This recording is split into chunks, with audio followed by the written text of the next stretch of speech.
আল্লাহকে আল্লাহর কাছে হিসাব দেওয়ার মতো কাজ করে না, এমন কাজ করে যে কাজের হিসাব দিতে পারবে না, ধরা খাইবে।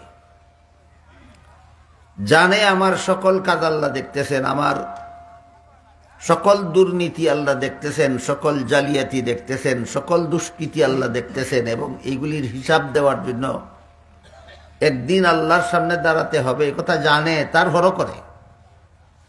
এটার কারণ হইল যে আল্লাহ দেখতেছেন, একদিন আল্লাহর কাছে আমার হিসাব দিতে হবে। এটা শুধু জানলে হবে না, এটা শুধু বিশ্বাস করলে হবে না। আল্লাহর কাছে দাঁড়াইয়া একদিন আমার জীবনের সকল কাজের হিসাব দিতে হবে, এই বিশ্বাসটা অন্তর জাগ্রত রাখতে হবে। শুধু শিখলে আর বিশ্বাস করলে হবে না, বিশ্বাস জাগ্রত করতে হবে। শিক্ষা পাওয়া যায় মাদ্রাসায়, আর এই বিশ্বাসটা জাগ্রত করার ব্যবস্থা হইল খানকা। আল্লাহওয়ালাদের সোহবতে তাকিয়া এই বিশ্বাস অন্তরে জাগ্রত করতে হয় যে আমি যে বিশ্বাস করি আল্লাহ আমাকে দেখতেছেন, আমি যে বিশ্বাস করি একদিন আমার জীবনের সকল কাজের হিসাব আল্লাহর কাছে দিতে হবে, এই বিশ্বাস যদি আমার অন্তর ঘুমন্ত থাকে, তাহলে বিশ্বাসও করবো, জবাব দেওয়ান লাগবো আল্লাহর কাছে, চুরিও করব। যত মুসলমান সুর আছে সমাজ, প্রত্যেকটা সুরে বিশ্বাস করে একদিন আল্লাহর কাছে জবাব দেওয়ান লাগবো। যত ডাকাত আছে মুসলমান, সবটাই বিশ্বাস করে আমার ডাকাতির জবাব একদিন আল্লাহর কাছে দিত। মুসলমানদের মধ্যে যত সুদকুর, ঘুষকুর, মদকুর, গাঞ্জাকুর আছে, সকল দিয়ে বিশ্বাস করে যে আমার সকল সুদকুরি, ঘুষকুরি, মদকুরি, জুয়াকুরির জবাব একদিন আল্লাহর কাছে দিতে। তারপরে করে কেন? তার বিশ্বাস জাগ্রত নয়, বিশ্বাস ঘুমন্ত। বিশ্বাস করে আল্লাহর কাছে জবাব দিতে হইব, তাহলে আল্লাহ বিরোধী কাজ কেমনে করে? বিশ্বাস জাগ্রত না ঘুমন্ত? ঘুমন্ত। এই কথাটা সহজে বোঝার একটা উদাহরণ হল, কেউ যদি রাত্রে তার বাড়িতে চুর যেন ঢুকতে না পারে, এই জন্য গেইটে যদি বেতনভোগী পাহারাদার বসায় রাখে, গেইটও রাত্রে পাহারাদার বসে থাকলে কি চুর ঢুকতে পারবে? পারবে না। কিন্তু পাহারাদার যদি গেইটে বসে বসে ঘুমায়, চুর ঢুকতে পারবো নি? পাহারাদার আছে, ঢুকবো কিভাবে? ঘুমন্ত। ঠিক তেমনি ভাবে আমাদের ইমান হইল আমাদের আমলের পাহারাদার। আমার ইমানে ঘুমায়, আমার পাহারাদারে ঘুমায়, কাজে আমার আমল খারাপ হইব। যেভাবে পাহারাদার ঘুমাইয়া থাকলে, পাহারাদার বসা থাকলেও চোর ঢুকতে পারে, তেমনি ভাবে আল্লাহ দেখতেছে, আল্লাহর কাছে কি জবাব দিব, এই বিশ্বাস অন্তরে যদি ঘুমায়, বিশ্বাসী ওই দুর্নীতিবাজ, বিশ্বাসী ওই সুদকুর, ঘুষকুর, মদকুর হইতে পারে। কাজেই আল্লাহ দেখতেছে, আল্লাহর কাছে জবাব দিতে হবে। শিক্ষাটা পাওয়া যায় মাদ্রাসায়, কই পাওয়া যায়? আর এই বিশ্বাসটা অন্তরে জাগ্রত করা হয় খানকায়। শিক্ষা পাওয়া যায় মাদ্রাসায়, আর শিক্ষাটা জাগ্রত রাখা হয় অন্তরে কোথায়? খানকায়।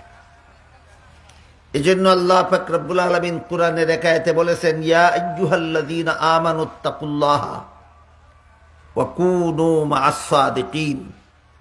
এর মর্ম হইল আল্লাহরে ভয় করো। আল্লাহর ভয় অন্তরে থাকলে কোনো খারাপ কাজ করার সাহস তোমার থাকবে না। আর আল্লাহর ভয় অন্তরে জাগ্রত করার ব্যবস্থা হইল আল্লাহওয়ালাদের সঙ্গ, আল্লাহওয়ালাদের সংস্রব অবলম্বন করো, আল্লাহওয়ালাদের সুহবত এখতিয়ার করো। আল্লাহওয়ালাদের সুহবত, বর্তমান সমাজে আল্লাহওয়ালাদের সুহবত পাওয়ার সবচেয়ে নিশ্চিত এবং সহজ ব্যবস্থা হইল খানকা। আল্লাহওয়ালার সুহবতের দ্বারা অন্তরের মধ্যে আল্লাহর ভয় কিভাবে ঢুকে, এটা একটা উদাহরণের মাধ্যমে আমরা বোঝার চেষ্টা করি। এই যে একটু পরে সূর্য ডুবে যাবে, সন্ধ্যা গনাই আসবে, অন্ধকার হয়ে যাবে এলাকা, তখন হয়তো আপনাদের মাথার উপর বাতি ফিট করা আছে, জ্বালিয়ে দেওয়া হবে। বাতির নিচে যারা বসবেন, আপনারা কি অন্ধকারে থাকবেন না বাতির আলোকে আলোকিত হবেন? বাতির নিচে বসা থাকার কারণে যেভাবে দেহটা বাতির আলোতে আলোকিত হয়, ঠিক তেমনিভাবে আল্লাহওয়ালাদের কাছে গেলে অন্ধকার অন্তরটা আল্লাহওয়ালাদের ইমানের আলোতে আলোকিত হয়। এটা খানকার বৈশিষ্ট্য। কাজেই আল্লাহওয়ালাদের সোহবতের জায়গা হইল খানকা। খানকায় আল্লাহওয়ালাদের সোহবতে সময় কাটাইলে গুনায় নিমজ্জিত লোকের অন্ধকারাচ্ছন্ন অন্তর আলোকিত হয়। সারমর্ম হইল, আল্লাহ আমার জীবনের সকল কাজ দেখে একদিন আল্লাহর সামনে দাঁড়াইয়া হিসাব দিতে হবে। শিক্ষাটা পাওয়া যায় মাদ্রাসায়, আর এই বিশ্বাসটা অন্তর জাগ্রত করা যায় খানকায়। কথা বুঝলেন কিনা? কাজেই আল্লাহ আপনাদের আমাদের সবাইকে এই মাদ্রাসার উসিলায় আল্লাহর কাছে জীবনের সকল কাজের হিসাব দিতে হবে এই শিক্ষা গ্রহণ করার, আর আল্লাহওয়ালাদের সুহবতের উসিলায় এই বিশ্বাসটা অন্তরে জাগ্রত রেখে সকল প্রকার বদ আমল ছেড়ে দিয়ে সকল প্রকার নেক আমলে জীবন কাটাবার তৌফিক দান করুন। সবাই বলুন আমিন। সুবহান রাব্বিকা রাব্বিল ইজ্জাতি আম্মা ইয়াসিফুনা ওয়া সালামুন আলাল মুরসালিন আলহামদুলিল্লাহি রাব্বিল আলামিন। তারাউরা আছে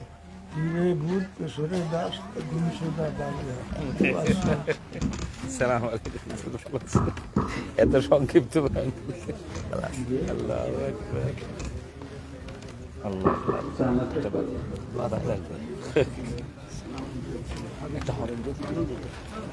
এইটা না, এইটা হলো এটা বলতো কাছে আল্লাহ আরো কাছে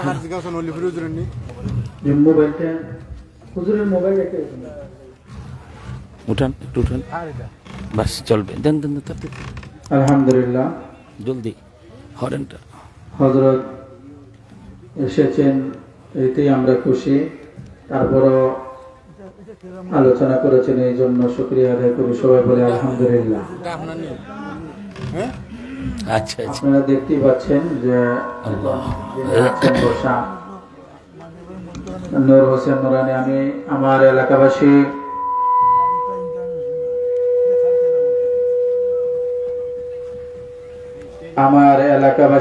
যারা আছেন বা মাইকের আওয়াজ যতটুকু পৌঁছতেছে, এই অত্র এলাকাবাসী আপনাদের মেহমান, আমরা একের পর এক ইনশাআল্লাহ উপস্থিত হচ্ছেন এবং হবেন। বড় বড় মানুষরা আসছেন, দিনের আলোচনা করছেন। তো আমরা যদি এখন বসে থাকি তো এটা বেমানান। মেহমানকে দাওয়াত দিয়ে মেজবান যদি ঘরে বসে থাকা হয়, এটা তো সুন্নতের খেলাফ।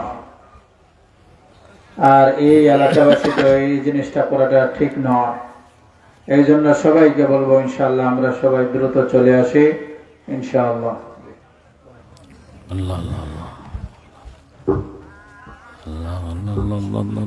সম্মানিত তাওহীদি মুসলমান ভাই সকল, দল মত নির্বিশেষে আমরা সকলে খানকায়ে হোসাইনিয়া ইসলামী মহাসম্মেলনে সকলে অংশগ্রহণ করে যে সমস্ত উলামায়ে কেরামেরা আজকের এই খানকায়ে হোসাইনিয়াকে কেন্দ্র করে বড় বড় মুনাজির আজম, বড় বড় মুহাক্কিক উলামায়ে কেরাম এই জমিনের মধ্যে কদম রেখেছে, তাতে আমরা ধন্য। কথা বলেন ঠিক কিনা?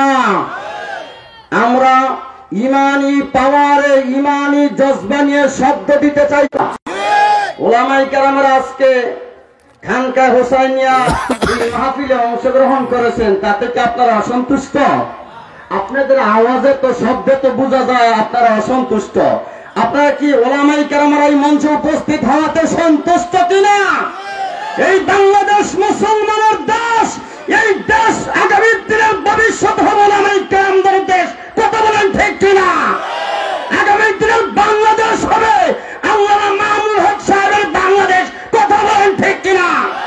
আগামী দিনের বাংলাদেশ হবে আল্লামা মুফতি নূর হোসেন ওয়ালি সাহেবের বাংলাদেশ। আগামী দিনের বাংলাদেশ হবে কোরআন হাদিসের বাংলাদেশ, মসজিদ মাদ্রাসার বাংলাদেশ।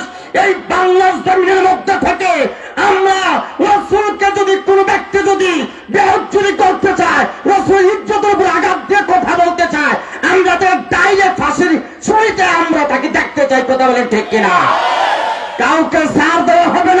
তাই ওলামায়ে কেরামেরা যখন যেই মুহূর্তে যে অবস্থায় ডাক দিবে সেই ডাকে আমরা প্রস্তুত আছি না নাই? কারা কারা হাত যে দেখায় দেন আল্লাহু আকবার, নারায়ে তাকবীর। এই আওয়াজও হবে না। আমাদের মাঝে এমন একজন পীরে কামেল, পীরে মোকাম্মেল, আমার শাইখ মুর্শিদ, এমন জমানার এমন একজন ব্যক্তিত্ব যার নাম শুনলে বাতিলদের অন্তর ভূমিকম্পন সৃষ্টি হয়, বাতিলদের পায়খানা শুরু হয়ে যায়। তিনি হলেন আমাদের রাহবার, হৃদয়ের স্পন্দন, বাতিলের আতঙ্ক, বজ্র কণ্ঠের অধিকারী, বাতিলদের বিস্তাপ ব্যঙ্গে দেওয়ান লড়াকু সৈনিক, হেফাজতে ইসলামের কেন্দ্রীয় নেতা, খতমে নবুয়ত আন্দোলন বাংলাদেশের সংগ্রামী আমির হযরতুল আল্লাম হযরত মাওলানা মুফতি নূর হোসেন নুরানী পীর সাহেব হুজুর মুন্সিগঞ্জ এই পর্যায়ে আমাদের মাঝে উপস্থিত হয়েছেন। গুরুত্বপূর্ণ নসিহত নিয়ে আসছেন হযরতুল আল্লাম হযরত মাওলানা মুফতি নূর হোসেন নুরানী পীর সাহেব হুজুর মুন্সিগঞ্জ।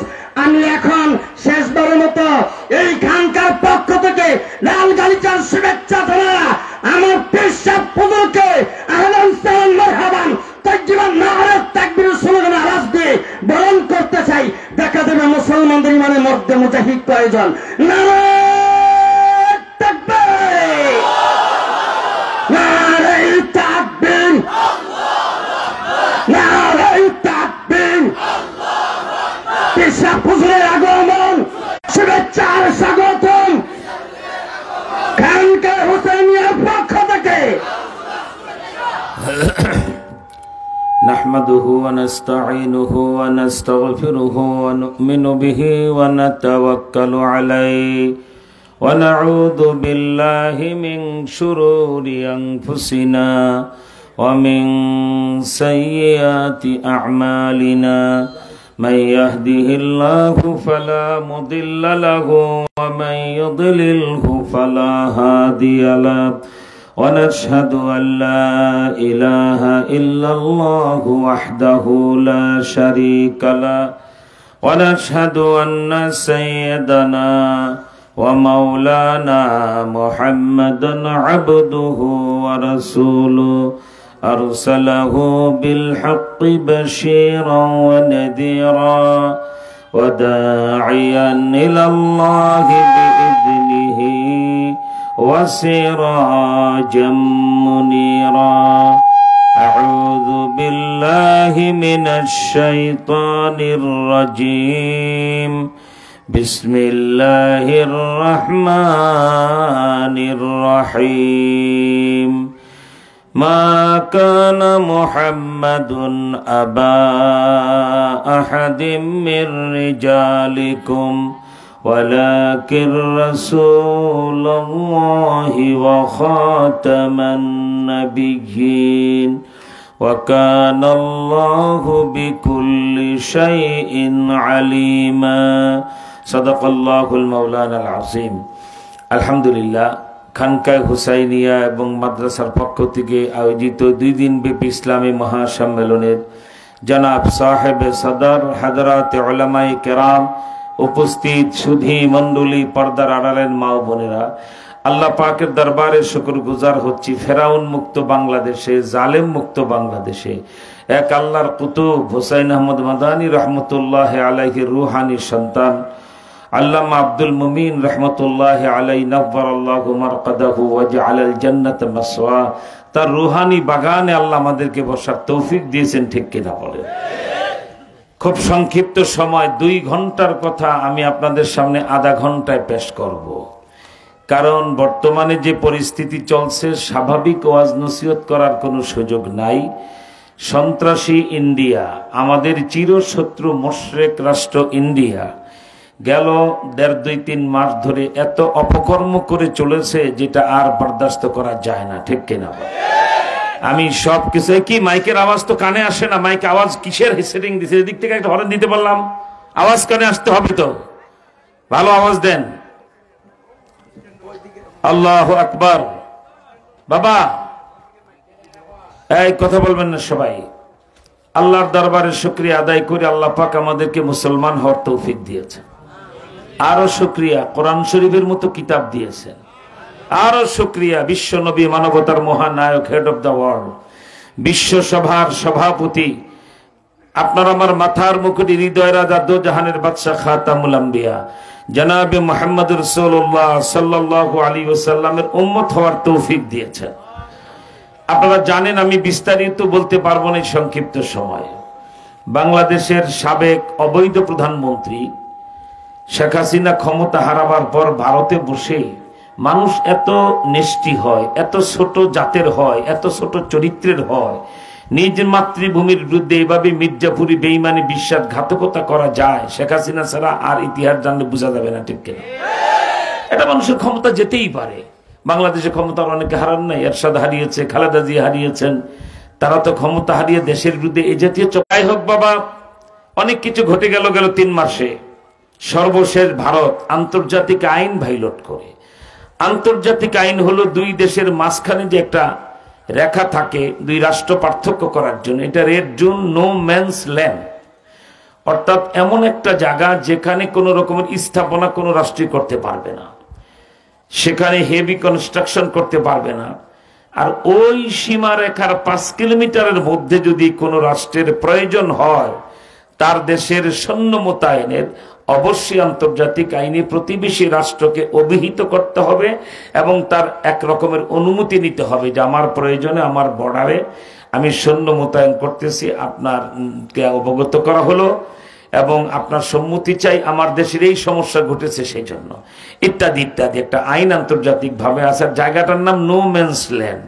কিন্তু এই সন্ত্রাসী ইন্ডিয়া, এই নরঘাতক পশু, কোরআনের ভাষায় যাদেরকে বলা হয়েছে ইন্নামাল মুশরিকুনা নাজাস, আল্লাহর ভাষায় মুশরিক যারা, আল্লাহকে বাদ দিয়ে প্রতিমা পূজা যারা করে, এরা হলো পায়খানার চেনাপা। সময় নেই, তাহলে আপনাদেরকে 1 মিনিট ব্যাখ্যা দিয়ে বুঝাতাম। আমি এখানে 3 মিনিটের কথা আধা মিনিটে বলি। আপনি মক্কা শরীফ গেলেন হজ বা উমরা করতে, আপনি যদি 14বারও পায়খানা করেন, পেশাব করেন, তারপরেও কি কিছু পেশাব পায়খানা পেটে থাকবে না? পাকস্থলিতে পায়খানা আছে, মূত্রথলিতে পেশাব আছে, এই অবস্থায় গোসল করে আপনি উজু করে মাথা ভেজে তপ শুরু করলেন, তার মানে কি মানুষ হিসাবে আপনার দোনো থলিতে কিছু পেশাব পায়খানা আছে। আল্লাহ কি আপনাকে বলে নাকি দাও হাম্মদ আমার ঘর তফ করে, পেটে পায়খানা, মূত্রথলিতে পেশাব, সাহস কত, এরকম বলে নাকি? কোন অসুবিধা নাই। আপনার মূত্রথলিতে পেশাব আছে, আপনার পাকস্থলিতে একটা বিশেষ জায়গার চেম্বারে পায়খানা আছে, ইসলামী শরীয়তের কোনো আপত্তি নাই। পাকসাব হয়ে আপনি আল্লাহর ঘর তওয়াফ করতেছেন, কোনো অসুবিধা নেই। অল্প কথায় কি বুঝা গেল? আপনার এত মূল্য আর মর্যাদা মুসলমান হিসাবে, পেশাব পায়খানা পেটের ভিতরে থাকলে তা নিয়েও তওয়াফ করা যায় আল্লাহর ঘর, ঠিক কিনা? কিন্তু মুশরিকরা এত নাপাক, আল্লাহ যে বলছেন ইন্নামাল মুশরিকুনা নাজাস, এরা এত নাপাক। মক্কা শরীফ থেকে 9 মাইল, 10 মাইল, 12 মাইল, কোন জায়গায় 27 কিলোমিটার দূর থেকে তাদের জন্য নিষেধাজ্ঞা, সাবধান, সামনে অগ্রসর হবে না, ঠিক কিনা? এটা আমার ঘরের হেরাম, হুঁশিয়ার, মুশরিক দাঁড়িয়ে যাও। প্রতিমা পূজা করো তুমি, না পায়খানার চেয়ে নাপাক? বুঝেন, মুসলমান পেটে পেশাব পায়খানা নিয়ে তওয়াফ করতে পারে, আল্লাহর ঘরের কালো বোরকা টাকা ঘরের চতুর্দিকে আল্লাহ প্রেমে মত্ত হয়ে সে তওয়াফ করে, আর মুশরিককে 27 কিলোমিটার দূর থেকে বাধা দেওয়া হয়, ঠিক কিনা? আমার হেরেমের এরিয়া শুরু, নো এন্ট্রি, কোন অনুমতি নাই তোমার ঢোকার, কি বলেন ঠিক না? আমার ভাইয়েরা, তাহলে বুঝতে হবে মুশরিকরা পায়খানার চেয়ে নাপাক। এই মুশরিকদের ব্যাপার কি বলবো সংক্ষিপ্ত সময়। বাংলাদেশের রাজনীতি নামের কিছু বর্ণচোরারা, হোক না বিএনপির নেতা বা কোন দলের নেতা, কত বড় সাহস, এত কিছু ঘটার পর ওই চোরায়, ওই রাজনীতিবিদ নামের শুয়োররা কি খায় আর কি বলে, বউ বদলানো যায়, প্রতিবেশী বদলানো যায়, লাথি মারি তোর মুখে। ভারত আমার প্রতিবেশী নয়, সে আমার শত্রু, এমনি কান্ট্রি, এমনি রাষ্ট্র, শত্রু রাষ্ট্র, ঠিক কিনা বলে? এই কথা যারা বলে বউ বদলানো যায় কিন্তু প্রতিবেশী বদলানো যায় না, ওরা মির্জাফর, ওরা বেঈমান, ওরা বিশ্বাসঘাতক। ওদেরকে চিহ্নিত করে রাখবেন, আগামী নির্বাচন ওদেরকে সমুচিত জবাব দিয়ে দিতে হবে, ঠিক কিনা? কোরআন বলছে মুশরিকরা আমার শত্রু, কোরআন বলছে তাদের সাথে বন্ধুত্ব করা যাবে না, কোনোদিন তারা বন্ধু হবে না। কি বন্ধুত্ব দেখিয়েছে? ওই বর্ণচোরাকে আমাদের কি বলা হয়, টেবিল টকে আনেন। 53 বছর স্বাধীন বাংলাদেশ ইতিহাসে প্রমাণ করে দেব ভারত কত হাজার বার আমাদের ক্ষতি করেছে, ঠিক কিনা বলে? পদে পদে ক্ষতি করেছে। ইদানিং দেখতে পাচ্ছেন তাদের দেশ থেকে কত ষড়যন্ত্র। 5 লক্ষ সৈন্য আমার বাংলাদেশকে তো জানানো তো দূরের কথা, বুঝতেও দিচ্ছে না। সে তার মতো ভাব দেখায় 4100 কত কিলোমিটার কি বলা হয় তাদের সাথে বর্ডার। 5000 ইন্ডিয়ান সৈন্য বাংলাদেশে ইন্ডিয়ান সীমান্তে তারা মোতায়েন করে রেখেছে। আমরাও খুশি হয়েছি, গজওয়াতুল হিন্দের রাস্তা খুলে যাচ্ছে। ঠিক কিনা জোরে বলেন, কি বলেন ঠিক না? আমার ভাইয়ের এখানে দুইটা বিষয়, একটা রাজনৈতিক বিষয় আর একটা ইমানি আর রুহানি বিষয়। ইমানি আর রুহানি বিষয়টা আপনাদেরকে নাসাই শরীফ জলদে সানি 2য় খণ্ড 52 পৃষ্ঠার 2টি হাদিস থেকে আপনাদেরকে 2 মিনিটে বলবো। আর রাজনৈতিক বিষয়টা বলবো। রাজনৈতিক কারণেও ভারত আমাদের দেশে হামলা করে টিকতে পারবে না, ধ্বংস হয়ে যাবে। গেল 5-7 দিন আগে আমাদের দেশের সর্বদলীয় রাজনীতিবিদরা, এই যে বাংলাদেশের অত্যন্ত প্রথিতযশা সিনিয়র রাজনীতিবিদ, বর্তমানে জমিয়তের নায়েবে আমির, আমার অত্যন্ত মহাব্বতের পাত্র, আপনাদের এলাকার সূর্য সন্তান এই যে আব্দুর রফি সুবি সাহেব, এরকম রাজনীতিবিদদেরকে ডক্টর ইউনূস সাহেব ডেকেছিলেন। এই মোবাইলটা নাও তো, কে কথা বলে না, আল্লাহু আকবার। তো ওনারা একটা অনেক পরামর্শের মধ্যে রাজনীতিবিদরা একটা পরামর্শ দিয়েছেন, চীনের সাথে আমাদের সামরিক চুক্তি করেন। কি বলেন ঠিক না? যে চায়নার সাথে সামরিক চুক্তি করেন। আমরা বিশেষ সূত্রে খবর পেলাম চীন এত খুশি হয়েছে দেশের রাজনীতিবিদদের এই প্রস্তাবে যে চীনের সাথে বাংলাদেশের যেন একটা কি যেন বলা হয় সামরিক চুক্তি হয়। তো চীনের প্রেসিডেন্ট নাকি ডক্টর ইউনূসে ফোন করে বলছে, দোস্ত ফোন করার দরকার নাই, আমি তো আছি আপনার সাথে। আলহামদুলিল্লাহ বলেন। ভারত যদি বাংলাদেশের বর্ডার ভাইলেট করে 1 ইঞ্চি অগ্রসর হয়, আমি লাদাখ আর অরুণাচল 2 ঘন্টা দখল করে না। আর ওদিকে পাকিস্তান আর আফগানিস্তান বসে বসে আঙ্গুল চটবে না, কাশ্মীর দখল করে দিল্লি পর্যন্ত আসবে। কি বলেন ঠিক না? আর বাংলাদেশের এখন থেকে 6-7 দিনের মধ্যে ডক্টর ইউনূস সাহেবের সাথে আমাদের খতমে নবুয়তের নেতৃবৃন্দের একটা বৈঠক হওয়ার কথা। 8টা খতমে নবুয়তের সংগঠন, 8 জন, বাইতুল মুকাররমের খতিব আব্দুল মালিক সাহেব, আমাদের হেফাজতের মহাসচিব আল্লামা সাজিদুর রহমান সাহেব, এই 10 জনের তালিকা করেছি আমরা ডক্টর ইউনূস সাহেবের সাথে দেখা করার জন্য। সর্বদলীয় খতমের একটা সুসংবাদ শুনাই সিলেটবাসীকে। আল্লাহর ওলির এই রুহানি দরবারে বাংলাদেশে 6-7টা সংগঠন খুব সক্রিয় ছিল খতমে নবুয়তের ব্যানারে। এখন সকল ব্যানারগুলি আমরা সম্মিলিত খতমে নবুয়ত পরিষদ গঠন করে ফেলেছি। মধুপুরের পিসাবুদুরকে আহ্বায়ক করে আমরা বাকি 7 জন যুগ্ম আহ্বায়ক হয়ে গেছে। এটারই একটা সিদ্ধান্ত হয়েছে, আমরা আন্দোলন সংগ্রামে যাওয়ার আগে ডক্টর ইউনূস সাহেবকে উনি যে কথাটা শপথ নেওয়ার 7 ঘন্টা আগে ঢাকা এয়ারপোর্টে নেমে বলেছিলেন, আহমদিয়া কে বলা হয় সংখ্যালঘুর সম্প্রদায়, যদি উনি এখন একটা প্রজ্ঞাপন জারি করে দিয়ে বলে দেন আহমদিয়ারা সংখ্যালঘু অমুসলিম নাগরিক, আমাদের আর আন্দোলন লাগে না, যদি কাদিয়ানীদেরকে সংখ্যালঘু নাগরিক বলে দেন, ঠিক কিনা বলে? আমরা তো এটাই চাই, হিন্দু বৌদ্ধ খ্রিস্টানের মতো তারাও সংখ্যালঘু, তারা বলুক আমরা সংখ্যালঘু এবং আমরা অমুসলিম, আমরা কাদিয়ানী ধর্ম চর্চা করি, আমরা ইসলাম মুসলমান দাবি করার অধিকার নাই, তাহলে আমাদের আন্দোলনও নাই। কিন্তু একদিকে মুহাম্মদ সাল্লাল্লাহু আলাইহি ওয়াসাল্লামকে শেষ নবী মানবে না, আবার আহমদিয়া মুসলিম জামাত দাবি করবে, দাঁতে গালের একটা দাঁতও থাকবে না, ঠিক কিনা রাখা। একদিকে মুহাম্মদ সাল্লাল্লাহু আলাইহি ওয়াসাল্লামের গদিতে ভণ্ড বেয়াদব বিশ্ব শয়তান বিশ্ব লম্পট গোলাম কাদিয়ানীকে বসাতে চাবে, আবার মুসলমানও দাবি করবে, এক চুল এবার ছাড় দেওয়া হবে না, ঠিক কিনা বলেন? ইনশাআল্লাহ আমরা ইতিহাস দেখিয়েছি, লক্ষ লক্ষ জনতা নিয়ে কাদিয়ানিস্তানে ঘেরাও দিয়ে আমরা মার্চ মাস পর্যন্ত, রমজান পর্যন্ত সরকারকে সময়সীমা বেঁধে দিয়ে আসবো। 2টা দাবি নিয়ে আমরা যাব। 1, আল্লাহর রাসূলকে শেষ নবী মানবে না যারা, বাংলাদেশে মুসলমান দাবি করতে পারবে না তারা। 2 নাম্বার, নবীজিকে গালি দিবে যারা, অবমাননা করবে যারা, ফাঁসিতে ঝুলবে তারা। সিলেটের মুসলমানরা কি আল্লাহর ওলির এই দরবারে এই দাবিতে একমত? নবীজিকে গালি দিলে ফাঁসি হোক আপনারা চান? তার নারায়ে তাকবীর আল্লাহু আকবার বলে জোরে আওয়াজ দিয়ে দেখান, আর চিৎকার করে আল্লাহু আকবার বলে দিয়ে দেখান। খামোশ, এই চুপ করেন। সিলেটের মানুষ এমন আহত শিয়াল হয়ে গেছে আমার জানা ছিল না। সিলেট মানেই তো আমরা মনে করি শাহজালালের তরবারি গর্জে উঠে, ঠিক কিনা জোরে? তো কোন জাতের শাহজালাল উত্তরসূরি হলেন? আপনাদের আওয়াজটাই পছন্দ হয় না? আহত শিয়ালের ঘ্যাঙর ঘ্যাঙর শুনতে গতকালকে 3টা-4টা মাহফিল শেষ করে 1 সেকেন্ড রাত্রে ঘুম হয় নাই। কারণ ঘুমা না করে এখানে আসরের পরে কথা বলা যাবে না, রাস্তায় কুয়াশা যানজট, সারা রাত জেগে আসার পথে বেরতলা মাদ্রাসা আনসারি ভাইয়ের মাদ্রাসা থেকে ওনার কবর জিয়ারত করে আবার রওনা হয়ে এসেছি। এখন আবার যে মিরপুরে আবার এতে 2টা মাহফিলে কথা বলতে হবে, অতএব কষ্ট করে আহত শিয়ালের ঘ্যাঙর ঘ্যাঙর শুনতে আসি নাই, সিংহের গর্জন শুনতে চাই। পারবেন আওয়াজ করতে? দুইটা হাত মুষ্টিবদ্ধ ভাবে ধরে একবার আল্লাহু আকবার বলেন দেখি। আল্লাহ তুমি কবুল করো বলেন আমিন। এই দুইটা দাবি মূলত ইউনূস সাহেবের কাছে আমরা যাব, তা চূড়ান্ত হয়ে গেছে। কিন্তু গেল 1.5 মাসে যা ভারত করলো, আরো দুইটা পরামর্শ ওনাকে দিয়ে আসবো। এক, বাংলাদেশের 18 বছরের বেশি 30 বছরের নিচে যে 3 কোটি যুবক আছে, ডক্টর ইউনূস সাহেবকে বলবো সবাইকে অত্যাধুনিক সামরিক ট্রেনিং দিয়ে রাখতে হবে। মাশাআল্লাহ, উনি প্রথম বৈঠকে এই প্রস্তাব দিয়েছিলেন ইউনূস সাহেব, আলহামদুলিল্লাহ। 3 কোটি যুবক যদি সামরিক প্রশিক্ষণ প্রাপ্ত থাকে, ইন্ডিয়ার বর্ডার, আমার বাংলাদেশের বর্ডার ক্রস করে ইন্ডিয়ার যদি একটা MiG-29 তাদের যুদ্ধ বিমান, তাদের কেবল বোমারু বিমান ঢুকে, আমার 18 বছরের যুবক তালেবানদের মতো কাঁধে বহন করা রকেট লাঞ্চার দিয়ে সেটা বর্ডারেই ভূপাতিত করে দিবে, ঠিক কিনা? এই সিলেটের যুবকরা সামরিক প্রশিক্ষণ নিতে চায়। কারা কারা দেশ রক্ষা, ইসলাম রক্ষায় অস্ত্র হাতে নিতে চায়? দুহাত তোলে, আল্লাহু আকবার বলে দেখা। আরো চিৎকার করে আল্লাহু আকবার বলে দেখা। আমার ভাইয়ের আগেই বলেছি 2 ঘন্টার কথা আমাকে আধা ঘন্টায় বলতে হবে।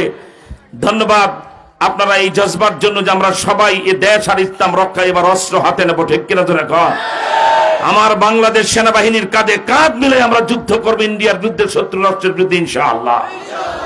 আরেকটা কথা ওনাকে বলে আসবো যে ইউনূস সাহেবকে বলবো তবলিগের সয়সুলের বাহিরে গেলে যেমন ভেন্ড বেদাতি হইয়া অন্যদিকে চলে যায়, আর ইলিয়াস রহমতুল্লাহ তবলিগ থাকে না, একা জোর করে আমির হইতে চাইলেও সেটা হয় না, ঠিক কিনা? জোরে কর। ইউনূস সাহেবকে বলবো তবলিগের সয়সুল আপনার 3 উসুল, আপনি 3 কামের বাইরে গেলেই বিপদে পড়বেন। ওনার 3 কাম আমি ব্যাখ্যা করে প্রতি মাহফিলে বলি, আজকে আমি 1 মিনিটে 1 নম্বর কাম বিডিআর খুনি, শাপলা চত্বরে আলেম ওলামাদের গণহত্যাকারী খুনি, আর এই গেল 2-3 মাস আগে আমাদের বৈষম্য বিরোধী ছাত্রদেরকে যারা খুন করেছে, এই শকুনের পালগুলিকে ফাঁসিতে ঝুলাতে হবে। চান আপনারা এদের ফাঁসি চান? এই ন্যায্য বিচার করে এদেরকে ফাঁসিতে ঝুলানো, এটা ডক্টর ইউনূস সাহেবের প্রথম কাজ। 2 নম্বর কাজ হলো যত টাকা চোর ডাকাতেরা, খুনিরা, সন্ত্রাসীরা, এমপি মন্ত্রীরা, এই কুলাঙ্গারেরা দেশ থেকে বিদেশে পাচার করে নিয়ে গেছে, সব টাকা ফেরত আনার ব্যবস্থা করতে হবে। এই টাকা ফেরত এলে আমরা জরিপ করে দেখেছি আগামী 50 বছর চাল ডালের দাম বাড়বে না, দিনে দিনে কমবে। আরেকটা প্রস্তাব আমরা করব, টাকাটা ফেরত এনে এদেশের 3 কোটি যুবক আছে, ডিগ্রি পাস, মাস্টার্স পাস, মেধাবী, ভালো পাস করেছে, চাকরি না পাওয়ার কারণে জঠর জ্বালায়, পেটের খিদার যন্ত্রণায় পিস্তল আর ছুরি হাতে নিয়েছে, এগুলা নিয়ে ওরা ডাকাতি করে, রাহাজানি করে। টাকা যদি দেশে ফেরত আনা যায়, এই 1,25,00,000 বেকার চাকরিবিহীন এই কেবলহীন এই যুবকদেরকে 25 লক্ষ টাকা করে বিনা সুদে ঋণ দিতে হবে। এই 25 লক্ষ টাকা দিয়ে যুবকরা গরুর খামার, মাছের খামার, মুরগির খামার করে স্বাবলম্বী হবে, এবং সে কয়েক কোটি টাকার মালিক হয়ে যাবে 5 বছরে, এবং তার অশিক্ষিত সমবয়সী বন্ধুদেরকে খামারে চাকরি দিবে, ঠিক কিনা? তোরা বলে 5 বছর পরে যুবক ওই সরকারি 25 লক্ষ টাকা সরকারি কোষাগারে জমা দিবে, 1 টাকা তো বাড়বে না, কারণ বিনা সুদে ঋণ পেয়েছে, ঠিক কিনা বলে? এই কাজটা যদি করা যায়, বাংলাদেশ মালয়েশিয়া হতে 10 বছরও লাগবে না। 3 নম্বর, এখন বয়স যাদের 30-18 বছর বয়সে প্রথম আইডি কার্ড পেয়ে ভোটার হয়ে ওরা ভোটার হয়েছে, 3টা ভোট গেল, তারা ভোটার হওয়ার পর আমার দেশের যুবকরা জানে না ভোট কি গোল আলুর মতো গোল না মিষ্টি আলুর মতো লম্বা, ভোট কি খায় না মালিশ করে গায়ে, ওরা বুঝে না, ঠিক কিনা? আমার ভাইরা, আমরা বলবো আপনার শেষ কাজটা হলো ফ্রি অ্যান্ড ফেয়ার, অবাধ, সুষ্ঠু, নিরপেক্ষ একটা নির্বাচনের ব্যবস্থা আপনাকে করতে হবে, ঠিক কিনা? যেই নির্বাচনে এই যে দাড়ি পাকার মতো মুরব্বী, বোরকা পরিহিতা মা, আবাল, বৃদ্ধ, বনিতা, ছাত্র, শিক্ষক সবাই ঈদের আনন্দ নিয়ে লাইন দিয়ে ভোট কেন্দ্রে দাঁড়াবে। এরপর একজন একজন করে হোক লাগেরা গোপন কক্ষে ঢুকবে, সিলটা নিজের হাতে নিবে, ব্যালট পেপারটা নিয়ে নিজের প্রিয় দল আর প্রার্থীকে নিজের হাতে ভোটটা দিতে পারবে, এরকম একটা ভোটের ব্যবস্থা আপনার করতে হবে, ঠিক কিনা?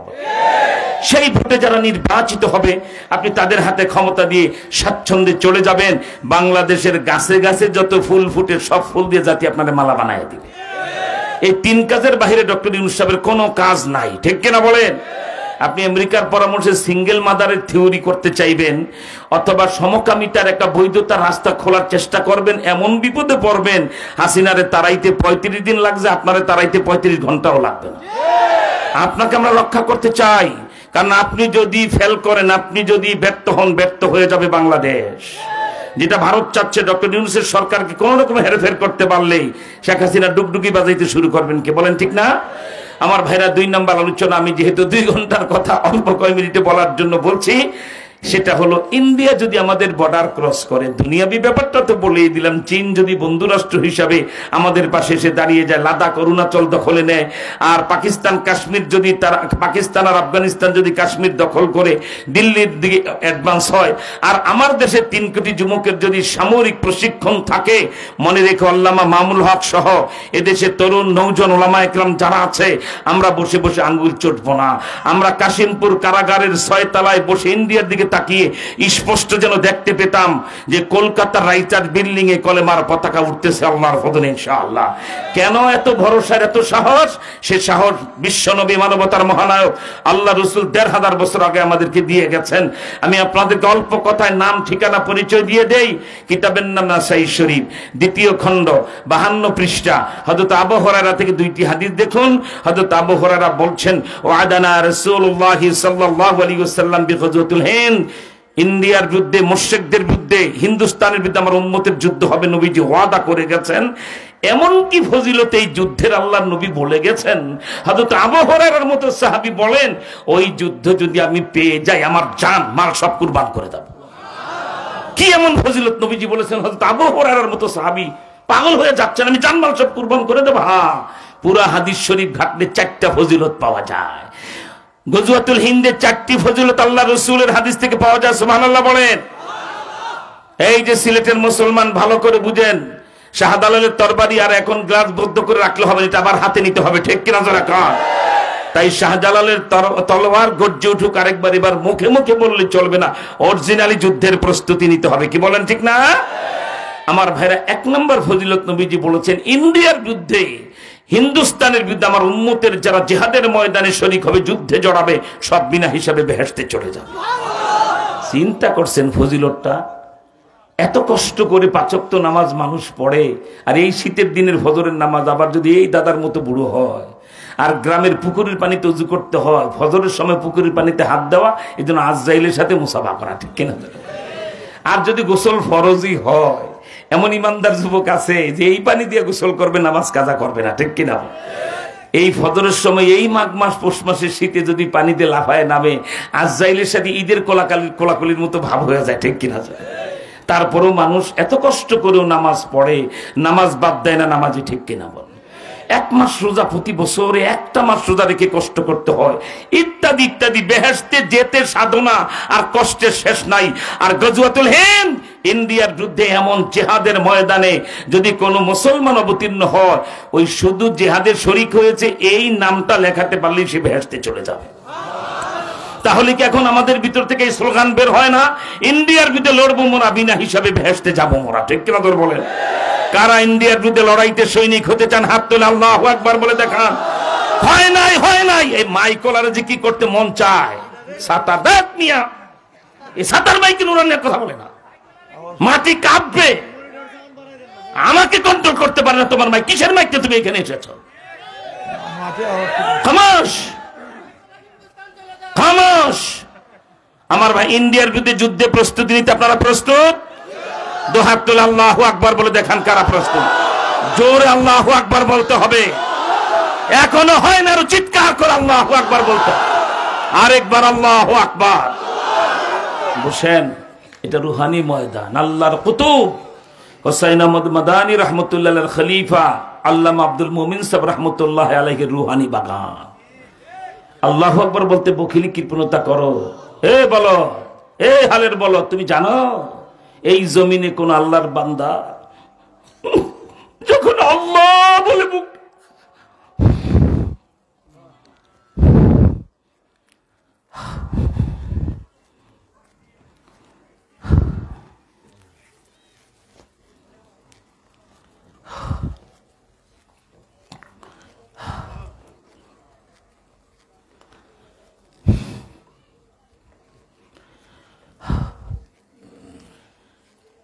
আল্লাহর কোন প্রিয় বান্দা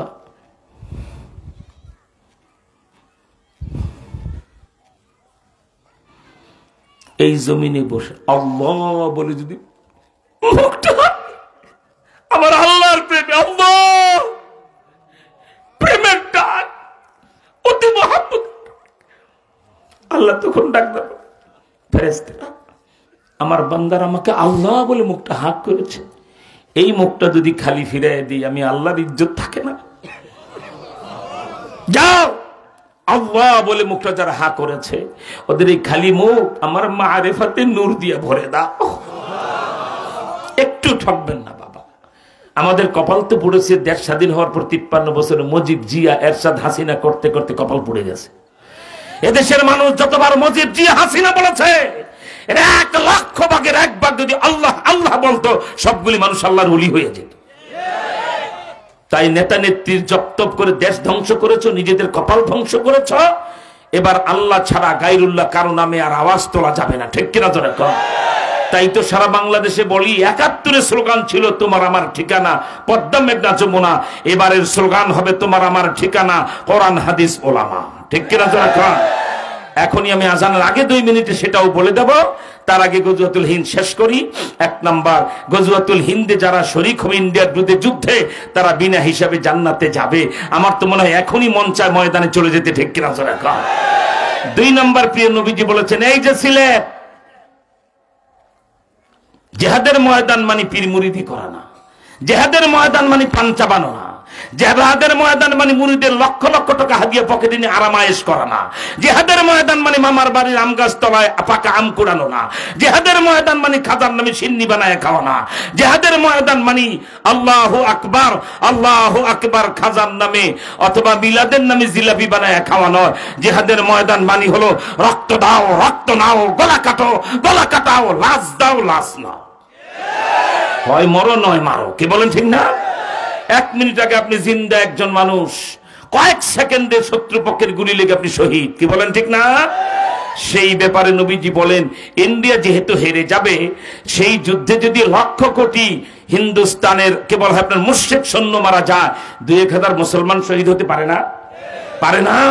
যারা শহীদ হবে শুনু বেটা, নবীজির জবানে হুম আফজালুস শুহাদা, এরা শহীদ সম্রাট হবে। ইন্ডিয়ার বিরুদ্ধে যুদ্ধে যারা শহীদ হবে ওরা হবে শহীদ সম্রাট। 1 লক্ষ মুক্তিযুদ্ধের শহীদ এক পাল্লায় করলে ইন্ডিয়ার বিরুদ্ধে শহীদের সমান হবে না, কারণ 71 মুক্তিযোদ্ধার চুল পরিমাণ ফজিলত হাদিসে নাই। আর এ ব্যাপারে হাদিসে বলা হুম আফজালুস শুহাদা, ইন্ডিয়ার বিরুদ্ধে যারা লড়বে তারা শহীদ সম্রাট হবে। যুবক, জীবন দিতে মন চায়? ইন্ডিয়ার বিরুদ্ধে লড়ে মন চায়? বৃদ্ধ মনে চায়? আল্লাহ তুমি কবুল করো যখন আমি ইনশাআল্লাহ যদি সে যুদ্ধে লড়ে শহীদ হতে হয়। মামুল হক সাহেব আর আমরা জেলখানায় বজ্র কঠিন শপথ নিয়েছি, আমরা সম্মুখভাবে থেকে আগে বুকের তাজা রক্ত দেব, এরপরে জাতির রক্ত নিতে দেব ইনশাআল্লাহ। 3 নাম্বার ফজিলত যেটা এই যুদ্ধের নবীজি বলেছেন, এখন আমি বলার পরে 80 বছরের বুড়ো 18 বছরের যুবক হয়ে যাবে, আর যুবকরা ভাউয়া ব্যাঙের মতো লাফাবে। 3 নাম্বার ফজিলত শুনলে রেডি? 2 হাত মুষ্টিবদ্ধভাবে শক্তভাবে ধরেন, একটু উঁচু করেন, 2 হাত মুঠো করে ধরেন, সিংহের গর্জনে লাফাবেন আর বাঘের হুঙ্কার আওয়াজ তুলবেন। পারবেন না? 3 নাম্বার ফজিলত আল্লাহর নবী বলেছেন, আমি যেখানে 40 মিনিট ধরে গজওয়াহিন বলি আর 5-6 মিনিটে বলে দিচ্ছি মূল কথাগুলি। 3 নাম্বারে নবীজি, এই যে নবীজির সামনে আবু বকর, ওমর, ওসমান, আলীরা বসা, আমি যাদেরকে নিয়ে বসেছি আমি সহ সকলকে এক পাল্লায় দিলে নবীজি গজওয়াতুল হিন্দের বক্তব্য আর ঘোষণা যেদিন দিলেন ওই দিন তার সামনে যারা বসা তাদের একজনের জুতার ধুলার মূল্য আমাদের সকলের হবে না, ঠিক কিনা বল? কেন কেন কেন কেন কেন? একটা, এই যে আবু বকর, এই যে ওমর, এই যে ওসমান, ওই যে আলী, ওই যে জাবের, ওই যে জুবায়ের, ওই যে আব্দুল্লাহ ইবনে মাসউদ, ওই যে আব্দুল্লাহ ইবনে ওমর, ওই যে আব্দুল্লাহ ইবনে আব্বাস, ওই যে আল্লাহু আকবার বৃদ্ধ মুরব্বী সাহাবী আবু মুসা আশআরী, এরা নবীজির সামনে বসা। আল্লাহু আকবার! কিসের সাথে কি তুলনা হচ্ছে, ঠিক না? তাদের জুতার ধুলার মূল্য আমাদের সকলের হবে না, ঠিক না? এদের সামনে নবীজি 3 নাম্বার ফজিলত বললেন, রেডি? হাত উঁচু করেন, মুষ্টিবদ্ধ হাত, রেডি? কোন ঠান্ডা ঠান্ডা গয়ে থাকবে না, কোন শীত থাকবে না আল্লাহর ফজলে। 3 নম্বরে নবীজি বলেন, আবু বকর, ওমর, ওসমান, আলী, শুনো সেই যুদ্ধের ফলাফল কি হবে জানো? সাহাবায়ে কেরাম দেখলেন নবীজির চেহারার পূর্ণিমার চাঁদের মতো ঝলমল করে উঠছে।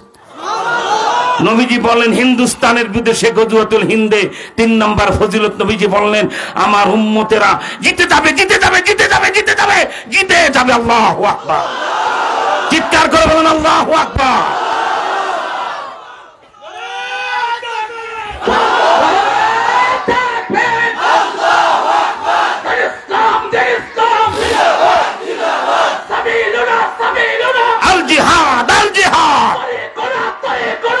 জিহাদ, আল জিহাদ,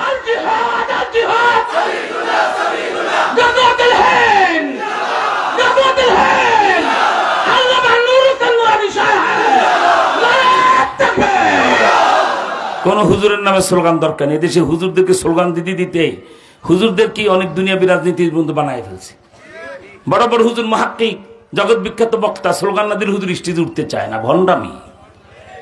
সাবধান, আমাদের নামে টামে করে স্লোগান দিবে। স্লোগান হবে ইসলামের নামে, স্লোগান হবে কোরআনের নামে, স্লোগান হবে আম জনতা যারা জীবন দিতে প্রস্তুত তাদের নামে। আল্লাহ কবুল করেন, জোরে কোন আমিন। 3 নম্বর ফজিলত, আমরা জিতে যাব নবীজি বলেছেন। এবার প্রশ্ন করে ইমানদাররা জবাব দেন, নবীজি বলেছেন জিতে যাব, এখন কি হেরে যাওয়ার কোন সম্ভাবনা আছে? মেম্বার, চেয়ারম্যান, এমপি, মন্ত্রী, কোটিপতি, শিল্পপতি, দলপতি, রাষ্ট্রপতি, প্রধানমন্ত্রী, এমনকি কোন পীর ফকির আলেমে যদি মনে মনে ভাবে নবীজি বলছে, বলার কথা মনে হয় না আমরা পারবো, সে মুসলমান না কাফের? হাওয়াজ পছন্দ হয় না, মুসলমান না কাফের? মনে রাখবা, আগামীকাল সূর্য উঠা যেমন সত্য, আমার রসুলের কথা তার চেয়ে আরো সত্য। সুতরাং নবীজি বলেছেন জিতে যাবে, আমরা অবশ্যই জিতবো। কি দেখো, কোন তক্কার তরিকা চর্চা করো জানি না, আমি যেন স্পষ্ট দেখতে পাচ্ছি কলকাতার রাইটার বিল্ডিং আমার নিজের হাতে কলমার পতাকা উড়াইতেছে। আমাদের ফার্স্ট, সেকেন্ড, থার্ড, তিনটা টার্গেট আমরা জেলখানা থেকে প্রস্তুত করেছি। এক, ইন্ডিয়া যদি আমার দেশের মাটি ক্রস করে, 47-এর সীমানা কলকাতা পর্যন্ত বুঝি না। সেকেন্ড টার্গেট বাংলা, বিহার, উড়িষ্যার নবাব সিরাজউদ্দৌলা কোন হিন্দুর বাচ্চা না, খ্রিস্টানের বাচ্চা নয়, মুসলমানের বাচ্চা। ইন্ডিয়া বাড়াবাড়ি করলে আমাদের সেকেন্ড টার্গেট হলো নবাব সিরাজউদ্দৌলা রাজত্ব, আমরা বুঝি না। আমার মুসলমান ভাই রাজত্ব, ঠিক কিনা বলেন? লাস্ট টার্গেট যদি আরো বাড়াবাড়ি করে, ওদিক থেকে আফগান পাকিস্তান যখন এগিয়ে আসবে, এদিক থেকে 3 কোটি যুবক সহ এগুতে এগুতে বিহার পার করে, পাটনা পার করে অযোধ্যায় যেখানে বাবরি মসজিদের উপরে রাম মন্দির বানিয়ে রেখেছে, একটা লাঠিতে রাম মন্দির ভেঙে ফেলবো, ঠিক কিনা তোরা? এরপরে সে রাম মন্দির উপরে আবার বাবরি মসজিদ হবে। আল্লামা মামুল হক সাহেব আল্লাহ যদি বাঁচা রাখেন, তখন সে বাবরি মসজিদে জুমার খুতবা দিবেন, আমরা জুমার মুসল্লি হিসেবে যাব। দাওয়াত পেলে যাবেন, পাসপোর্ট ভিসা লাগবে না, ইন্ডিয়া মুসলমানদের দখলে এসে গেছে, এমন দাওয়াত পেলে বাবরি মসজিদে জুমা পড়তে যাবেন তো ইনশাআল্লাহ? কারা যাবেন হাত তুল, আল্লাহু আকবার বলে দেখেন। আল্লাহু আকবার। আল্লাহ তুমি কবুল করো। বুজুর্গ আল্লাহর ওলি মঞ্চে বসে দেন, আল্লাহ তুমি কবুল কর বলে না। 4 নম্বর ফজিলত হলো, আল্লাহ রসুল বলেছেন সেই যুদ্ধে আমার উম্মতের মুজাহিদিন ভারত অ্যাডভান্স হতে হতে ভারত প্রধান যে থাকবে তার বাসভবন ঘেরাও করে ফেলবে। এরপরে তার বাসভবনে শয়ন কক্ষে, তার ঘুমাবার ঘরে, বেডরুমে প্রবেশ করে ইঁদুরের বাচ্চার মতো তার গলা টিপে হত্যা করবে। তারপর সিলসিলাতুল হাদিদ, লোহার শিকল তার গলায় পেঁচায়া মরা কুকুরের মতো ভারত প্রধান লাশটা নিচে এনে মুসলিম মুজাহিদ কমান্ডার যিনি রাস্তায় দাঁড়ানো, তার পায়ের তলায় তার লাশটা ছুঁড়ে ফেলে দিবে। আমি যে বলেছি মোদি সাহেব, আপনার অবস্থা দৃষ্টে মনে হচ্ছে শিকলটা আপনার গলায় ঝুলার সম্ভাবনা বেশি। আপনি অনেক বাড়াবাড়ি করে ফেলেছেন, তাই আপনি এখনই অর্জন করে ফেলেছেন এই সকল শব্দমালা। মানুষ আপনার নাম নেওয়ার আগে বলে গুজরাটের কসাই, দিল্লির খনি, জমানার আবু জেহেল, ডিজিটাল ফেরাউন, ঠিক কিনা তোরা কম? 1 ইঞ্চি ছাড় দেওয়া হবে না। আলহামদুলিল্লাহ, এই ব্যাপারে আপনারা প্রস্তুত থাকেন। হবে 3, জানতে চাই আপনারা কি দেশের আলেমদের হাতে রাষ্ট্র ক্ষমতা দেখতে চান? এই যে বাংলাদেশের মুসলমানরা, আমি এখন লন্ডন হাইট পার্কে কথা বলছি, এখন কলকাতা টিপু সুলতান মসজিদের সামনে কথা বলছি না, কথা বলছি আমি সিলেটের সে জায়গায় যেখানের মুসলমানরা ইসলাম রক্ষায়, দেশ রক্ষায় কল্লা দিবে, কলমা দিবে না। কি বলেন, ঠিক না? সময় হয়ে গেছে? সময় হয় নাই তো? তাহলে আপনারা সবাই দাঁড়িয়ে গেলেন যে একটু বসেন, আমার কথা শেষ। এই যে বাধা হলো, আমি 2 মিনিট কথা বলে ফেলতাম। আল্লাহু আকবার। আপনারা দাঁড়াইলেন মানে মনে করছে আজান হয়ে গেছে। খেয়াল করেন, এখন আপনাদেরকে একটা ধারণা দেব। আমি খাতমে নবুয়ত আন্দোলন বাংলাদেশের ছোট্ট একটু গোলাম চাকর। লোকেরা বলে আমির, আমি বলি চাকর। কিসের সাতার আমির টামির? কিয়ামতের ময়দানে মদিনাওয়ালা যদি বলে, আর আমার বাংলাদেশের খাতমে নবুয়তের চাকরটা কোথায়, ওরে ডাক, এটা যদি ডাক দেয় মদিনাওয়ালা, আমার জীবন কামিয়াব। ঠিক কিনা বলেন? আমার ভাইরা, আমি আমার পক্ষ থেকে, খাতমে নবুয়ত আন্দোলন বাংলাদেশের পক্ষ থেকে এদেশের রাজনীতিবিদদের প্রতি গেল 1 মাস ধরে আহ্বান জানাচ্ছি। বিশেষ করে ইসলামকে রাষ্ট্র ক্ষমতায় নিতে হলে, এবারে নির্বাচনী বিজয়ী করতে হলে আমার ভাইরা, হেফাজত ইসলাম বাংলাদেশ মুরব্বী সংগঠন এটাকে মেনে, এটাকে শ্রদ্ধা করে দেশের শীর্ষ ওলামায়ে কেরাম, এই জাতির গোটা জাতির মুরব্বী ওলামায়ে কেরাম সব হেফাজতের নেতাকর্মী, ঠিক কিনা বলেন? এই হেফাজত, চরমনার ইসলামী আন্দোলন বাংলাদেশের হাত পাখা, জামাত ইসলামী বাংলাদেশ, বাকি তো হেফাজতের পেটে আছে 6টা নিবন্ধিত দল, ঠিক কিনা বলেন? রাজনৈতিক দল। এই 3 সংগঠন জোট চাই না, আপনাদেরকে এক জায়গায় বারবার বসেন সেটা চাই না। আপনাদের জোটের প্রয়োজনে শুধু চোখে চোখে ইশারা 1 কাপ চা খেয়ে আগামী নির্বাচনে যদি এই 3টা দল আসন সমঝোতা করে নেয়, যে জোট মনে হয় সম্ভব না, এক একজন এক এক রকমের চাল চলন, আমি ব্যাখ্যা দেওয়ার সময় পাচ্ছি না আর দেব না। অন্তত আপনারা এখানে হেফাজতের একজন শীর্ষ আলেম, সবাই প্রার্থী চায় তাকে, জামাত আর চরমনাই তাকে সাপোর্ট দেন, ঠিক কিনা? এই জায়গায় চরমনার একজন যোগ্য ব্যক্তি, রাজনীতিবিদ, রাজপথের লড়াকু ব্যক্তিত্ব, রাজনীতি বুঝেন, পার্লামেন্ট বুঝেন, পার্লামেন্টের প্রসিডিও বুঝেন, পার্লামেন্টে স্পিকারের গদি কাঁপায়ে কিভাবে বক্তব্য দিতে হবে, ইনুমিনিদের কলজা গুড্ডার ভিতরে কিভাবে ভূমিকম্প সৃষ্টি করতে হবে, সব তিনি জানেন। এমন একজন ইসলামী আন্দোলনের প্রার্থী যদি হয়, আমরা জামাত আর হেফাজত সমর্থন দিয়ে দেবো, ঠিক কিনা?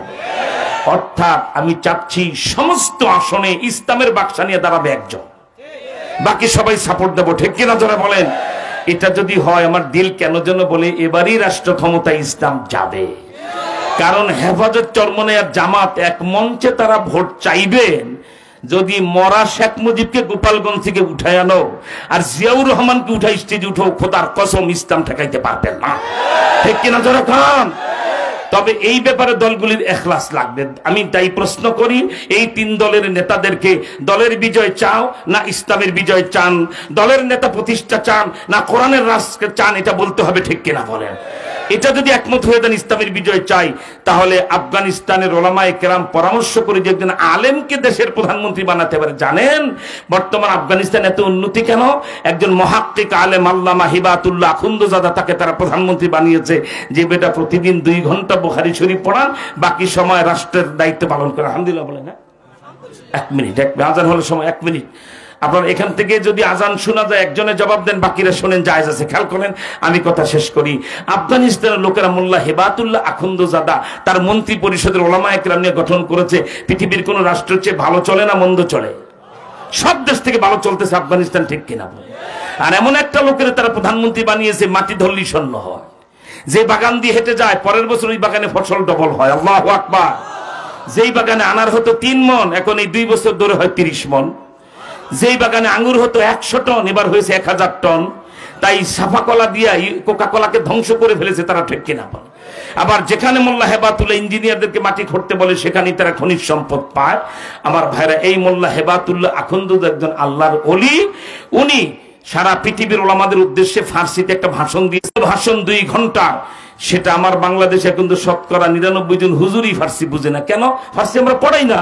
যারা একটু বয়স্ক মুরব্বী ফার্সি আগে পড়েছে, এরা না কিছু ফার্সি বুঝে, ঠিক কিনা বলে? এখন কিন্তু সচরাচর ফার্সি বুঝে না ওলামায়ে কেরাম, কিন্তু তার মাদার ল্যাঙ্গুয়েজ যেহেতু ফার্সি, তাই তিনি ফার্সিতে ভাষণ দিয়েছেন। সেই ফার্সি ভাষণের বক্তব্যটা এত প্রয়োজন গোটা পৃথিবীর ওলামায়ে কেরাম আর উম্মতের পড়ার জন্য। যে মোল্লা হেবাতুল্লাহ আখুন্দজাদের এই হালের বক্তব্যটা পড়েন, আমার দিল বলে সে জমানার ওমর হয়ে ময়দানে অবতীর্ণ হতে রাজি হয়ে যাবে। আলহামদুলিল্লাহ বল।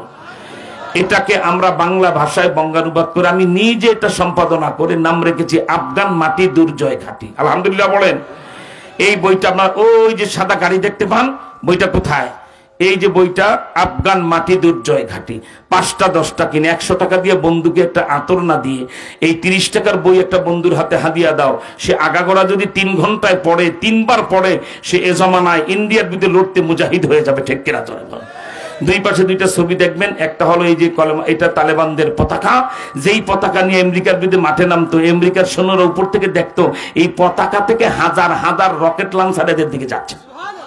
তখনই ওরা আফগান ছেড়ে পালিয়েছে, ঠিক কিনা পড়ে? আর স্টেল বোমারু হেলিকপ্টার, যেটা 4000 কোটি টাকা লাগে বাংলাদেশি টাকায় বানাতে, ইন্ডিয়ার হাতে একটাও নাই, পাকিস্তানেরও নাই, আমাদেরও নাই। এরকম 200 হেলিকপ্টার তালেবানরা আমেরিকা রেখে দিছে। আলহামদুলিল্লাহ বলে। আমার মনে হয় ছবিটা দেখলে ইন্ডিয়ান সোলজাররা পেশাব পায়খানা করবে, ঠিক না? ওখান থেকে আপনারা বইটাই মাগরিবের নামাজের আগে পরে সংগ্রহ করবেন। মাগরিবের পর সাথে সাথে আমরা দ্বিতীয় প্রোগ্রামে যাব। আমি এখানে আব্দুল মুমিন সাহেব রহমতুল্লাহ আলাইহি নব্বারাল্লাহু মারকাদাহু জাআলাল জান্নাতা মাসওয়া, এই বিপদ দিনে 3 বছর জেল খেটে ওনার রুহানি ফয়েজ কামনা করছি। আল্লাহ যেন আল্লাহ ওয়ালাদের রুহানি ফয়েজ আমাদেরকে আগামী দিনে চলার রাস্তা খুলে দেন, সেই তৌফিক কামনা করছি। আপনাদের সকলের জন্য দোয়া করে দোয়া আছে আমি শেষ করছি। আমা আলাইহিল বালাগ। আসসালামু